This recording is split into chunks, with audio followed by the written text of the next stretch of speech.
Post-autism diagnosis regression, why I think it's not real, even though it's a commonly shared experience that is measurable, and what it has to do with spoons. I heard a parent say, I don't want to get my child evaluated because I don't want them to regress. It seems like kids act more autistic once they get a diagnosis.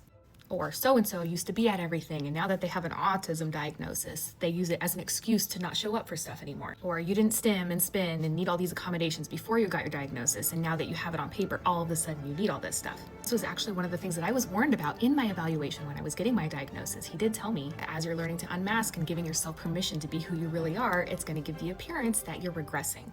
So what does this have to do with spoons? In the chronic illness community, there's a widely popular analogy that uses spoons as currency. And not just any currency, it's the currency that you use to pay for the energy that you need to get things done and to function as a basic human. And every day, everyone gets a certain number of spoons. Let's say a typical person is allotted 10 spoons a day. One spoon gets you up and ready.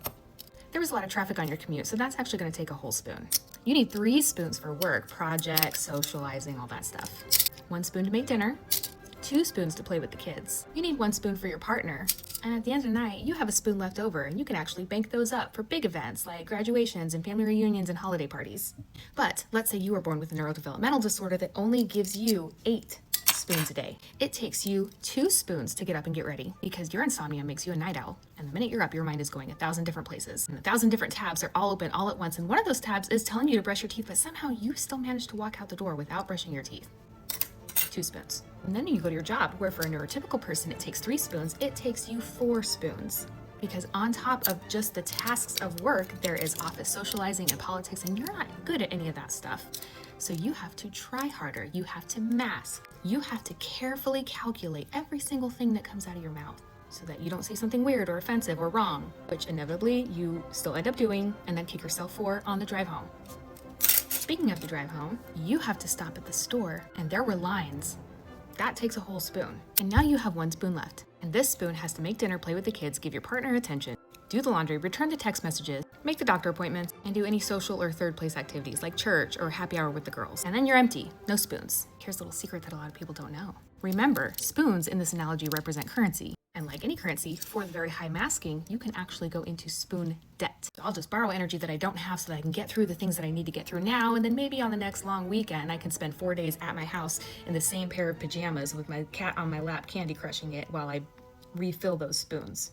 The problem is that it's just not sustainable. You don't profit enough spoons on your recovery days to actually truly get caught up, and you can only accrue so much spoon debt before you eventually burn out. And you don't want to burn out because in burnout, you only get like 1 spoon. So now that you have a good understanding of how the spoons work, let's bring them back to the autism diagnosis. If you know a high-masking autistic person who, after their diagnosis, seems like they're functioning less or pulling back or acting more autistic, it may reinforce the idea to you that they're using the diagnosis to function at a level less than what you know them to be capable of because you've seen it. But the truth is that they were never actually capable of functioning at the level that you have seen them do in their lives before. Because what you were really seeing all that time was spoon debt. Now that they have a diagnosis, they're trying to figure out what it means to live within their actual spoon budget. Holding in a stim is like holding in a sneeze. It takes a lot of energy and focus. And yeah, it may look weird or immature or very unprofessional for a grown-ass adult to be flapping and spinning in their chair. But my God, it feels good. And if you're not expending a whole spoon trying to hold that sneeze in, then it gives you room in your spoon budget for other things. If you have to be at less things because you're trying to live within your spoon budget, that allows you to be at things at all. Because in burnout, you ain't doing nothing. What looks like regression is actually just learning to operate within a budget that's sustainable.